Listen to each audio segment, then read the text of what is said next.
오늘 우리에게 주신 하나님의 말씀은 야고보서 3장 1절에서 12절까지 말씀입니다. 우리 다 같이 함께 찾으셔서 야고보서 3장 1절부터 12절까지의 말씀을 함께 보도록 하겠습니다. 제가 말씀을 봉독할 때에 눈으로 잘 따라서 읽어주시면 감사하겠습니다. 내 형제들아, 너희는 선생된 우리가 더 큰 심판을 받을 줄 알고 선생이 많이 되지 말라. 우리가 다 실수가 많으니 만일 말에 실수가 없는 자라면 곧 온전한 사람이라. 능히 온 몸도 굴레 씌우리라. 우리가 말들의 입에 재갈 물리는 것은 우리에게 순종하게 하려고 그 온 몸을 제어하는 것이라. 또 배를 보라. 그렇게 크고 광풍에 밀려가는 것들을 지극히 작은 키로서 사공의 뜻대로 운행하나니 이와 같이 혀도 작은 지체로 돼 큰 것을 자랑하는도다. 보라, 얼마나 작은 불이 얼마나 많은 나무를 태우는가. 혀는 곧 불이요 불의의 세계라. 혀는 우리 지체 중에서 온 몸을 더럽히고 삶의 수레바퀴를 불사르나니 그 사르는 것이 지옥 불에서 나느니라. 여러 종류의 짐승과 새와 벌레와 바다의 생물은 다 사람이 길들일 수 있고 길들여 왔거니와 혀는 능히 길들일 수 없나니 쉬지 아니하는 악이요 죽이는 독이 가득한 것이라. 이것으로 우리가 주 아버지를 찬송하고 또 이것으로 하나님의 형상대로 지음을 받은 사람을 저주하나니 한 입에서 찬송과 저주가 나오는도다. 내 형제들아, 이것이 마땅하지 아니하니라. 샘이 한 구멍으로 어찌 단물과 쓴물을 내겠느냐.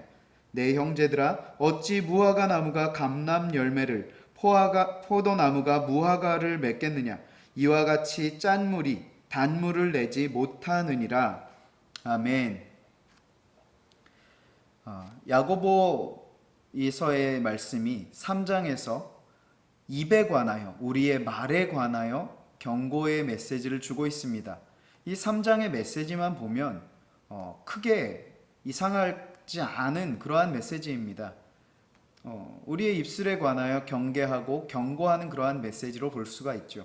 그런데 흐름 가운데 본다면 약간은 조금 의아해한 그러한 본문이 갑자기 나온 것처럼 여겨지지 않으세요? 우리가 함께 이 야고보서의 말씀을 쭉 이어서 보셨던 우리 지체들이라면 지난 2장의 말씀을 통하여서 야고보 사도는 우리 믿는 자들의 믿음, 그 신앙이 행함으로 말미암아, 삶의 열매로 말미암아 증명되어진다라고 하는 이 굉장히 중요한 주제를 다루었습니다.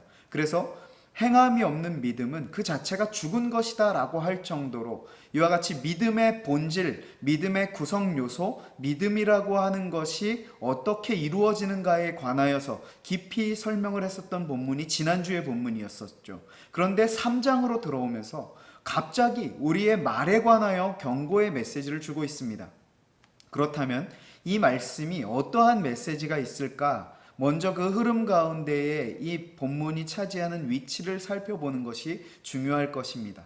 우리 이와 같은 메시지들, 이와 같은 내용들을 우리가 함께 살피시면서요, 그 믿음의 행함에 관하여, 그 믿음이 삶으로 증명되어지는 것에 관하여 강조해 오던 이 야고보가 과연 오늘 3장의 이 말이라고 하는 주제를 통하여 우리에게 무엇을 말씀하고자 하는가 한번 우리가 살펴보는 시간을 갖도록 하겠습니다. 조금 전에 말씀드린 바와 같이 지난주의 시간은 진짜 믿음의 구성 요소, 진짜 믿음의 조건에 관하여 이렇게 얘기를 했습니다.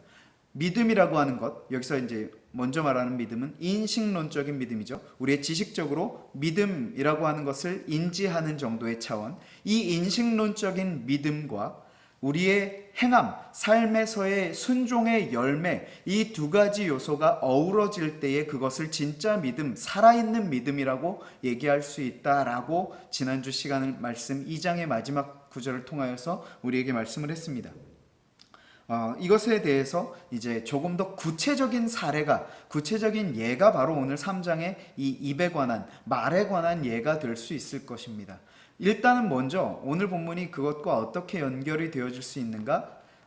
결론적인 메시지이기도 하지만요. 11절, 12절을 먼저 앞서 한번 보실까요? 11절과 12절에 보시면 이렇게 얘기하고 있죠. 샘이 한 구멍으로 어찌 단물과 쓴물을 내겠느냐? 내 형제들아, 어찌 무화과 나무가 감람 열매를, 포도나무가 무화과를 맺겠느냐? 이와 같이 짠물이 단물을 내지 못한다라고 얘기하고 있어요. 이게 무슨 말인가?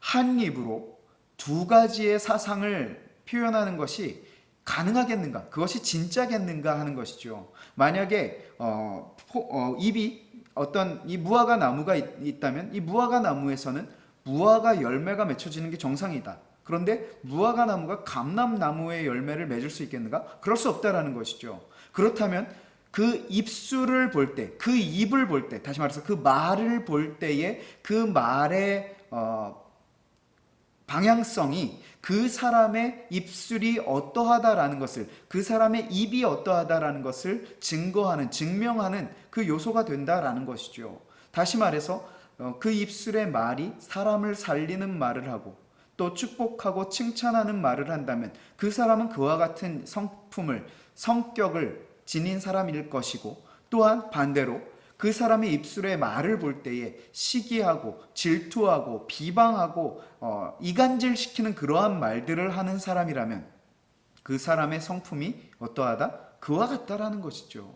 말로는, 입으로는 사람을 칭찬하면서 그 마음으로는 이간질하는 사람이 있을 수 없다라는 것을 얘기하는 것이죠. 반대로 입으로는 이간질하고 시기하고 비방하고 질투하고 사람을 죽이는 욕을 하는 그러한 말들을 하면서 그의 심성은, 그의 심령은 하나님의 은혜로 충만하다, 믿음으로 가득하다라고 얘기할 수 있는 사람이 없다라는 것입니다. 그건 가짜다라는 것이죠. 다시 말해서 지난주의 말씀에서 강조한 바 무엇이었습니까? 그 믿음, 행함으로 나에게 보여라 라고 얘기했던 것이죠. 그 행함으로 보이는 것의 구체적인 것이 바로 우리의 입으로 표현되어지는 말이라고 하는 요소라는 것입니다.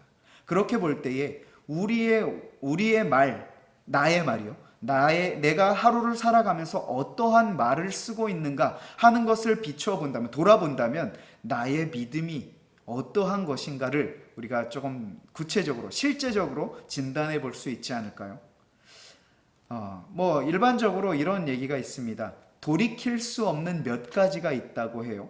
먼저는 화살의 시위를 떠난 그 화살촉이요.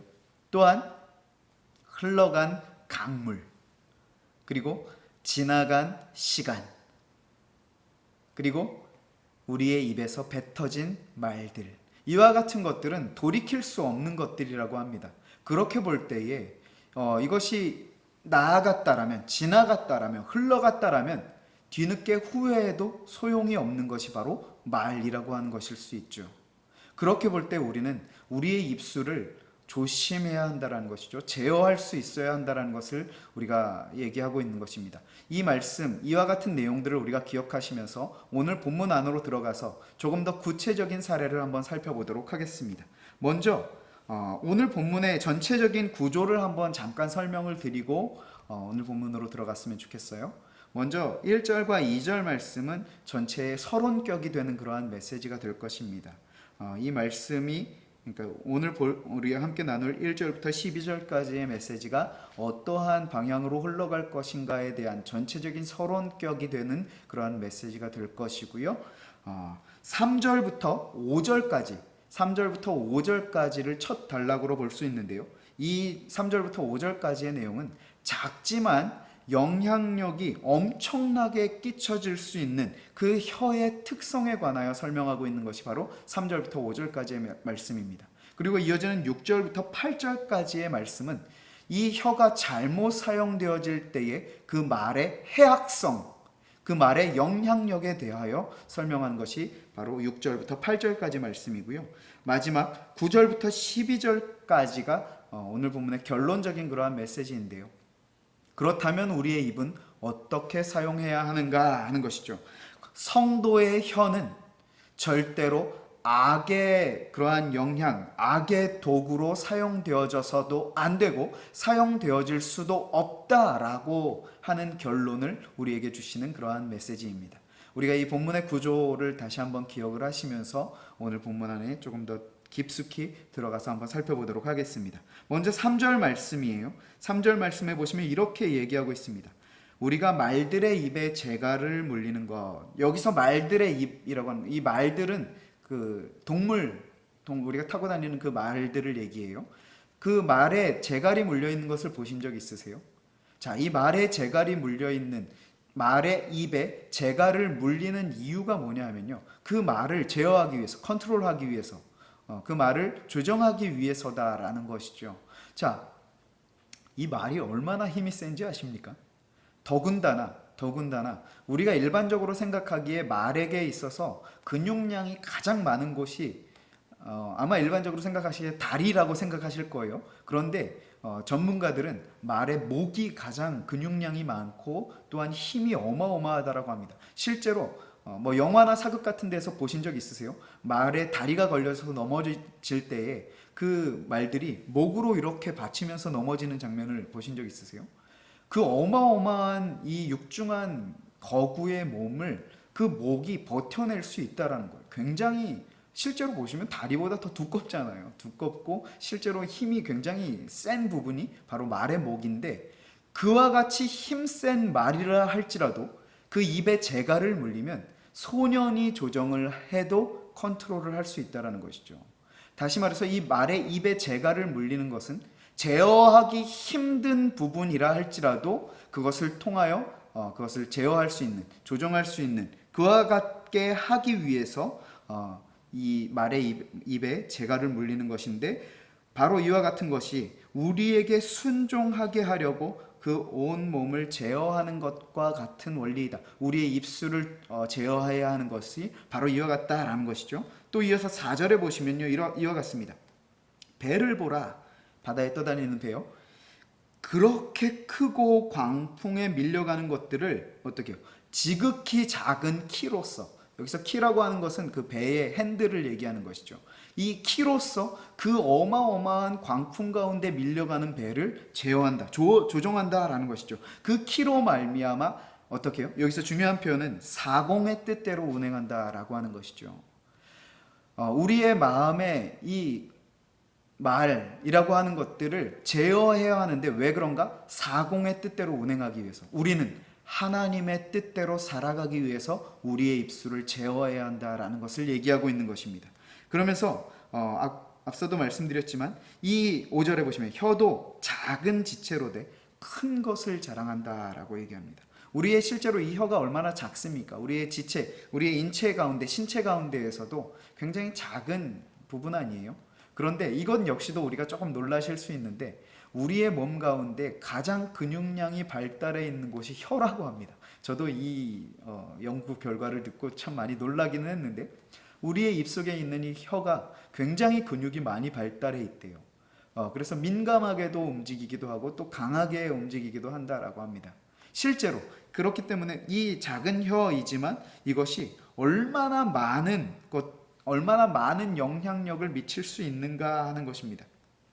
이후에도 말씀드리겠지만 이 혀가 결코 우리가 만만하게 볼 수 있는 그와 같은 지체가 아니다라는 것입니다. 그러면서 마지막 구절에 보시면 얼마나 작은 불이 얼마나 많은 나무를 태우는가. 우리가 얼마 전에도 큰 산불을 겪었었죠. 어마어마한 산불을 겪었습니다. 그런데 그 시작점에 가보면 작은 불꽃이었어요. 스파크였습니다. 그런데 그 스파크가 요게 뭐 튀어서 얼마나 되겠나? 뭐 실제로 우리 이 산불들이 일어날 때에 예전에 보시면 산불들이 일어날 때 왜 일어났습니까? 그 등산객들이 담배 꽁초를 아무데나 버려서 그 작은 불씨 하나가 뭐 요거 버린다고 해서 뭐 얼마나 되겠어? 금방 꺼지겠지라고 한 생각이 산 전체를 휩쓸어 버릴 정도의 어마어마한 화마로 일어난다라는 것이죠. 바로 우리의 입술, 우리의 혀, 이 말이라고 하는 것이 바로 그와 같이 어마어마한 영향력을 미칠 수 있고 끼칠 수 있다라는 것을 얘기하고 경고하는 것입니다. 그러면서 이어지는 6절부터 8절까지의 말씀을 보시겠어요? 6절에 보시면 이렇게 얘기합니다. 혀는 곧 불이요 불의의 세계라. 여기서 불의의 세계라고 하는 것은요, 여기서 먼저 세계라고 하는 세계라고 하는 이 단어를 먼저 살펴볼게요. 세계라고 하는 단어는 코스모스라고 하는 단어가 쓰였습니다. 이것은 그냥 일반적인 세상을, 이 땅을 가리키는 표현이에요. 그런데 이것이 대조가 되는 단어가 있어요. 대조가 되는 단어가 뭐냐면 우라노스라고 하는 단어인데요. 이 우라노스는 하늘을 가리킵니다. 이 우라노스와 코스모스가 대조될 때 이렇게 사용이 돼요. 우라노스는 하나님께서 거하시는 장소, 그리고 이 코스모스는 세상, 죄악되고 타락한 이 땅을 가리킵니다. 그렇게 볼 때 여기서 불의의 세상이라고 했는데요. 이것은 꼭 악의 세계를 가리킵니다. 악으로 가득한 곳, 바로 그것을 얘기하는 것이죠. 그런데 뭐가요? 우리의 혀가요. 불의요, 불의의 세계라. 혀는 우리 지체 중에서 온 몸을 더럽히고 삶의 수레바퀴를 불사른다라고 하고 있어요. 여기서 참 시적인 표현이 쓰였죠. 삶의 수레바퀴를 불사른다. 여기서 삶의 수레바퀴라고 하는 표현은요, 이와 같은 것입니다. 길흉화복이 반복되고 교차되고 흥망성쇠가 반복되는 이 인생, 우리의 인생에 관한 관용적인 표현인데 그와 같은 것들을 어떻게 해요? 불사른다. 뭐가요? 혀가요. 우리의 말이요. 그렇기 때문에 그 사르는 것이 어디요? 지옥불에서 나온다라고 얘기하고 있습니다. 결코 그와 같은 것들, 우리의 인생을 불사르고 우리의 인생을 망하게 하고 우리의 인생에 해악을 주는 그와 같은 말들은 어디로부터? 지옥으로부터 오는 것들이다. 하나님께로 말미암는 것이 아니다 라고 얘기하는 것이죠. 그러면서 7절에 보시면 여러 종류의 짐승과 새와 벌레와 바다의 생물은 사람들이 길들일 수 있었다는 것이죠. 그리고 실제로 길들여 왔었다라는 것입니다. 그런데 8절이요. 혀는 능히 길들일 사람이 없나니 쉬지 아니하는 악이요 죽이는 독이 가득한 것이라. 자, 우리의 혀, 우리의 이 입, 우리의 말을 주의하고 경계해야 함을 느끼십니까? 얼마나 주의하고 경계해야 하는지 지금 야고보 사도가 강조하고 경계하고 경고하고 있는 이 말씀이 들려지십니까? 뭐라고 얘기합니까? 쉬지 아니하는 악이요 죽이는 독이 가득한 것이 우리 혀라고 합니다. 이것을 제어하지 않으면 우리의 혀, 우리의 입은, 우리의 말은 끊임없이 누군가를 쉬지 않고 죽이는 그와 같은 곳에 사용되어질 수 있는 위험 요소가 있는 것이 바로 우리의 혀라는 것입니다. 이것을 기억할 때예요. 우리 이 입을 제어하는 것 너무나 심각하게 여기면서 우리의 입을 열어야 하지 않겠어요? 그런데 자, 결론적인 메시지로 가서 보시면 그렇다면 왜 우리는 우리의 혀를 제어해야 하고, 그렇다면 우리 성도들은, 우리 믿는 자들은 이 말을, 어떠한 말들을 해야 하는가? 왜 우리의 혀를 경계하고 조심해야 하는가 하는 부분을 지금 설명해 주고 있어요. 그 중에 중요한 구절이 9절 말씀인데요. 우리 9절 말씀 같이 한번 보실까요? 이렇게 얘기하고 있습니다. 이것으로, 여기서 이것은 이제 우리의 혀, 우리의 말을 얘기해요. 우리의 말로써 우리가 주 아버지를 찬송하고 또 이것으로, 이것이 같은 말이라는 거예요. 우리의 입이라는 거예요.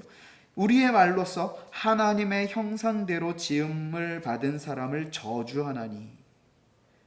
자, 보세요. 똑같은 한 입으로 하나님을 찬송하고 또 어떤 입으로는 하나님의 형상대로 지음을 받은 그 사람을 저주하는, 찬송과 저주가 한 입에서 난다라는 것이죠. 굉장한 모순적인 양면성을 지니고 있는 것이 바로 우리의 혀라는 것입니다. 그렇다면 왜 혀를 제어해야 하는가? 이 부분을 생각하실 때 우리는 우리의 입술을, 우리의 말을요 굉장히 조심하고 가려서 해야 된다는 것을 우리가 보게 됩니다. 무엇인가 하면 우리가 제어하지 않은 채 그 쉬지 않은 악독과 죽이는 이 독이 가득한 채로 내뱉어지는 그 말들로 말미암아 어떠한 결과가 이루어지게 되는가? 하반절 말씀, 하나님의 형상대로 지음을 받은 사람을 저주한다는 거예요. 자, 이것은 단순히 내가 어떠한 사람에게 욕을 해서 그 사람이 상처를 받았어, 이 정도의 차원이 아니에요. 그렇게만 보시면 안 됩니다. 지금 여기서 야고보가 얘기하는 그 핵심이 뭐냐면요, 하나님의 형상대로 지음을 받은 사람이라고 하는 표현이에요. 무슨 말입니까?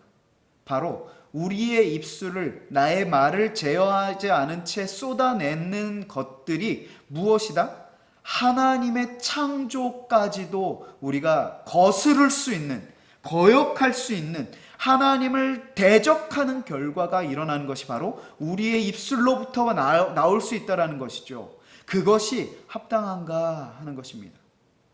믿음이 있다라고 하면서, 내가 하나님을 믿는다라고 하면서 나의 입을 제어하지 않고 나의 말을 조심하여 가리지 않고 쏟아내는 것이 어떤 결과? 하나님을 대적하고 하나님을 거역하고 하나님의 창조를 반역하는 결과로 갈 수 있다라고 하는데, 그것이 가능한가라고 묻고 있는 것입니다.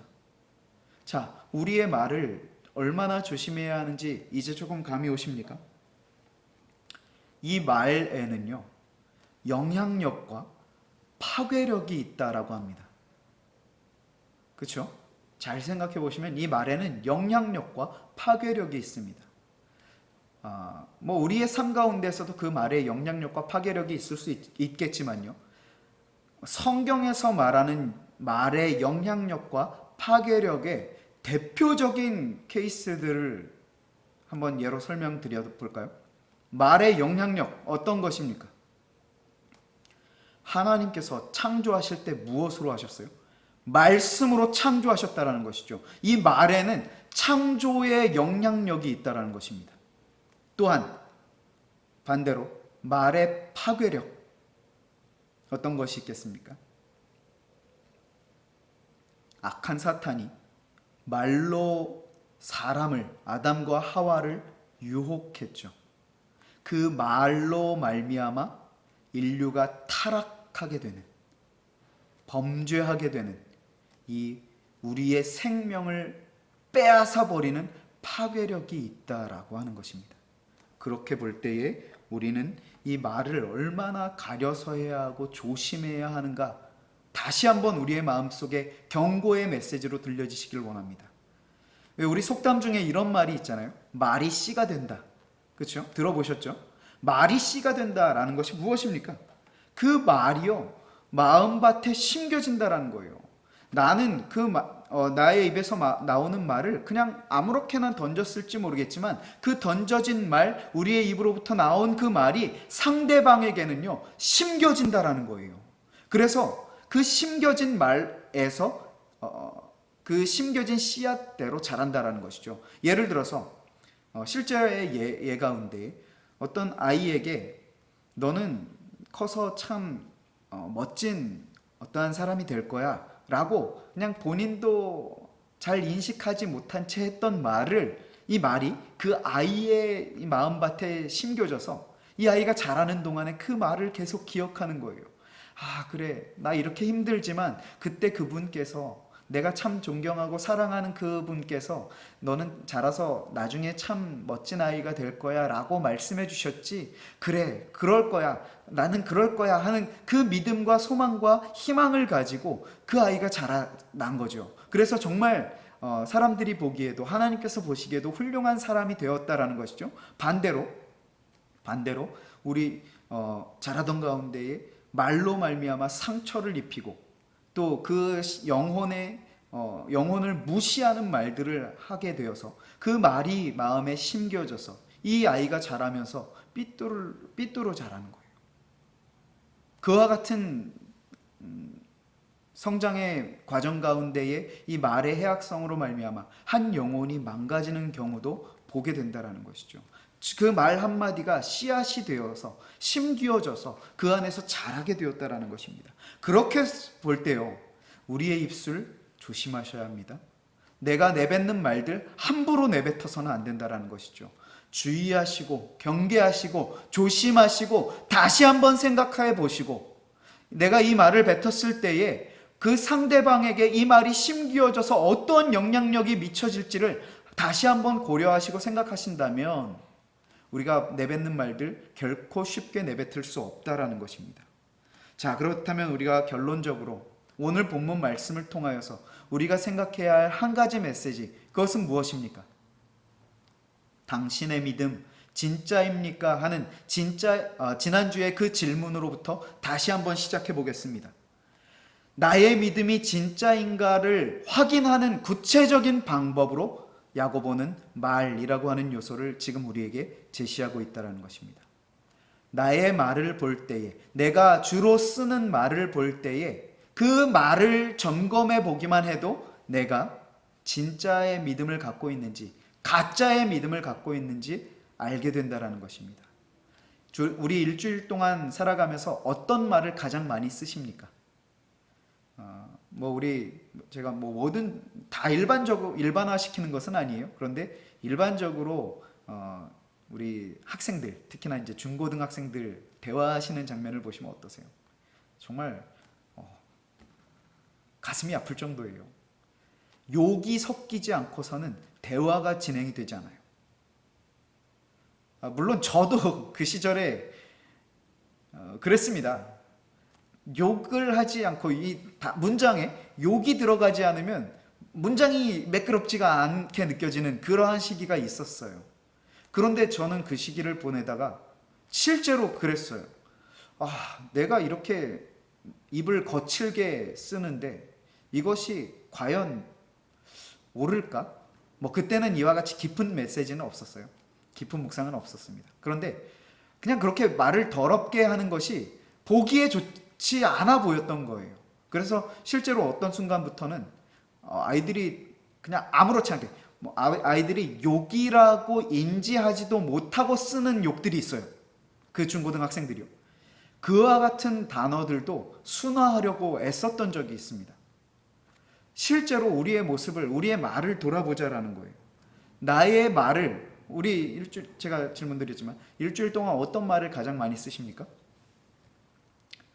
하나님을 찬송하는, 영광 올려드리는 말을 많이 쓰시는지, 아니면 그냥 세상 사람들과 똑같은 일반의 대화를 나누는 말들을 많이 쓰시는지를 돌아보시면 좋을 것 같아요. 우리 가운데에서는 그렇게 욕을 많이 섞어서 말씀하시는 분들이 많지는 않을 거예요. 없지는 않다라고 보겠지만 많지는 않을 거예요. 그런데 욕은 안 한다 하더라도 우리의 말 가운데 세상 사람들과 똑같은 주제의 대화들, 어떠한 드라마 봤고, 어떠한 영화 봤고, 어떠한 배우가 잘생겼고, 어떠한 배우가 예쁘고, 어떤 게임이 재미있고, 어떤 곳이 갔더니 맛있고 즐겁더라.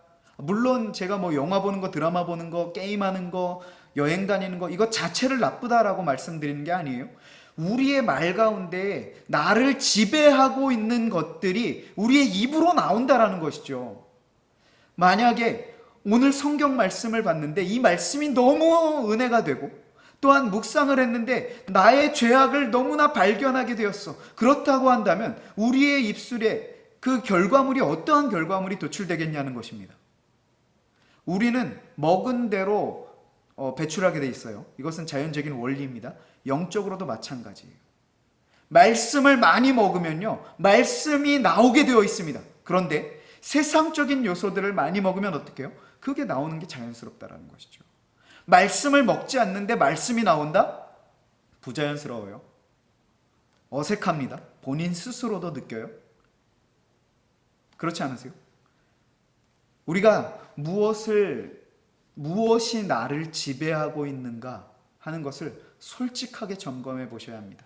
제가 그 지난주에도 계속해서 말씀드리지만 이 야고보서의 말씀을 우리가 대하시면서 이 말씀이 너무 은혜롭다, 이 말씀 아멘 아멘으로 받아들이시는 분들이 많지 않으실 수 있어요. 오히려 이 말씀이 부담되고 부담스러워지고 껄끄러워지는 분들이 오히려 계실 수 있어요. 왜 그런가 하면 이제까지 우리의 모습이, 나의 신앙이 그렇지 않았기 때문에요. 그런데 우리는요, 그렇지 않은 나를 정직하게 정확하게 볼 수 있어야 합니다. 이것이 제가 계속해서 말씀드리는 이 말씀의 거울 앞에 서서 나의 실제의, 현재의, 오늘의 모습을 마주하는 것입니다. 그렇게 마주해야 비로소 거기서로부터 우리의 회복이, 변화가 시작된다라는 것이죠. 이 말씀의 거울 앞에 서서 나의 이 볼에, 이 얼굴에 뭐가 더러운 것이 묻었는가를 확인해야 이것을 닦기 시작하죠. 옷이 온 매무새가 흐트러졌다라는 것을 발견해야 고치기 시작하죠. 그런데 말씀의 거울에 섰는데 이 거울을 일부러 안 봐요. 혹은 정직한 나의 모습을 보기가 싫어서 이 말씀의 거울을 흐립니까? 그렇게 돼서 뿌연 모습, 잘 비춰지지 않는 모습 앞에 서서 괜찮네 해요?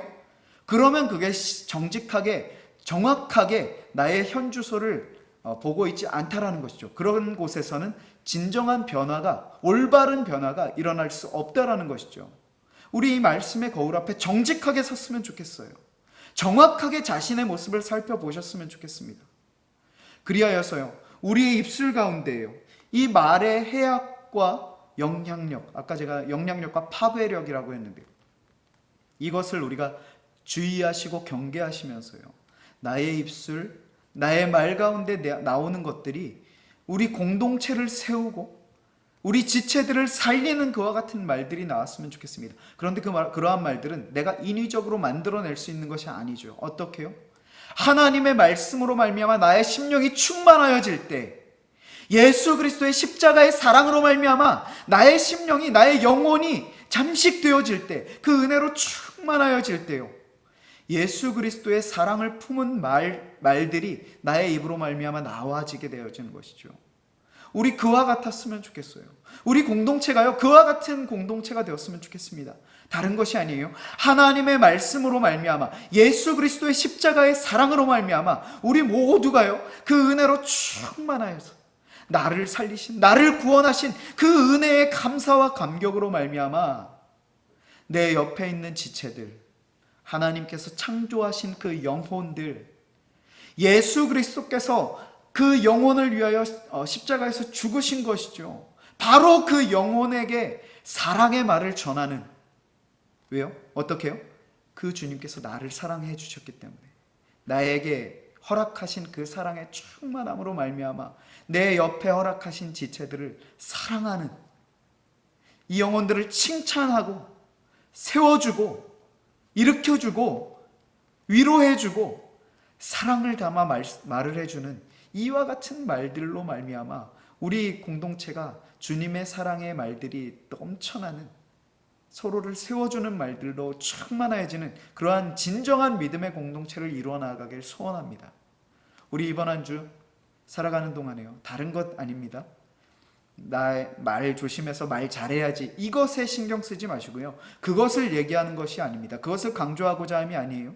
정말 강조하고자 하는 메시지는 이것입니다.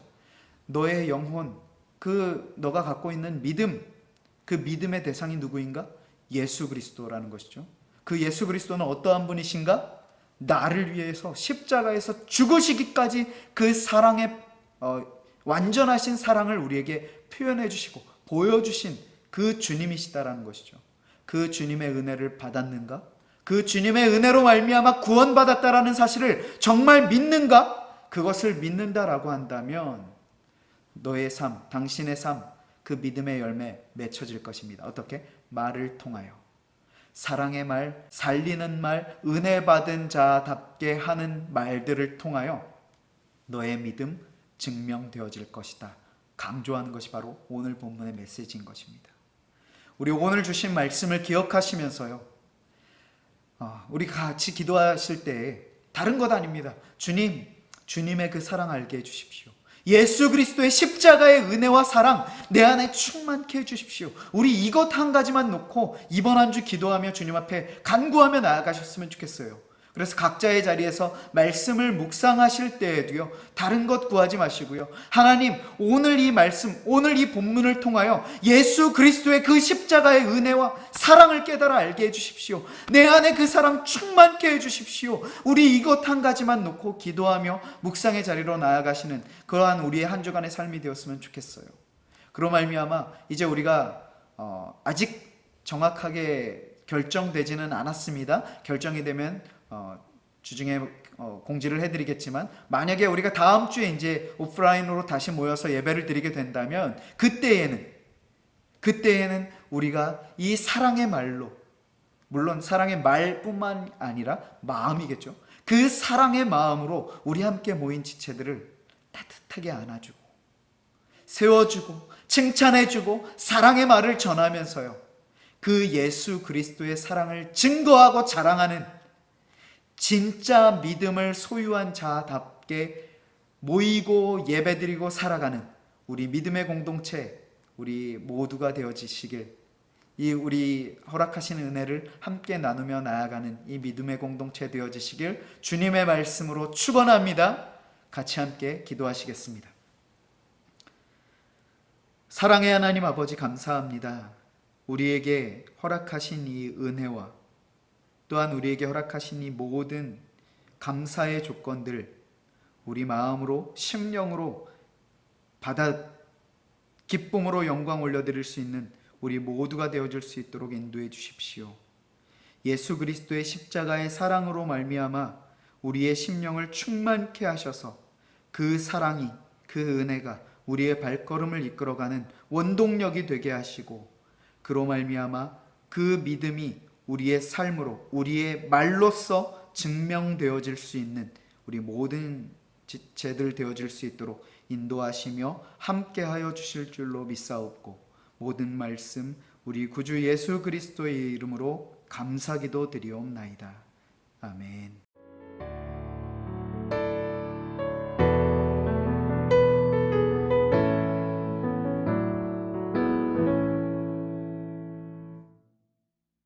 오늘 예배에 함께 하신 모든 성도님들을 주님의 이름으로 축복합니다. 우리 한 주간 큐티 및 경건생활, 개인 경건생활에 더욱 힘쓰는 우리 모두가 되셨으면 좋겠습니다. 몇 가지 광고 말씀 드리겠습니다. 다음 주 우리 청년부 예배, 일단 계획상으로는 이제 2주간의 영상 예배가 마쳐지고요. 네, 다음 주에 이제 다시 교회에 모여서 함께 예배 드릴 가능성이 높기는 하지만 아직 조금 시간을 두고 지켜봐야 하는 그러한 시기이기 때문에 오늘 이제 당회에서 결정이 되어지는 그 사안을 가지고 우리 청년들에게 주중에 문자 메시지로 공지해 드리도록 하겠습니다. 그래서 일단은 기도로 우리 다음 주에 2층의 예배실에 모여서 예배 드릴 것을 기도하시면서 이렇게 준비해 주셨으면 좋겠고요. 혹시 변동사항이 있으면 주중에 문자 메시지로 공지해 드리도록 하겠습니다. 오늘 예배 후 이청년 리더 훈련이 있습니다. 지금 코로나로 인해서 모이지 못하기 때문에 줌 화상회의를 통해서 이제 우리 이청년 리더 훈련이 진행되니까요. 같이 함께 관심 가져주시고 기도해 주셨으면 좋겠습니다. 다음 광고입니다. 우리 코로나19 관련 건강관리에 조금 더 철저히 우리 해주셨으면 좋겠는데요.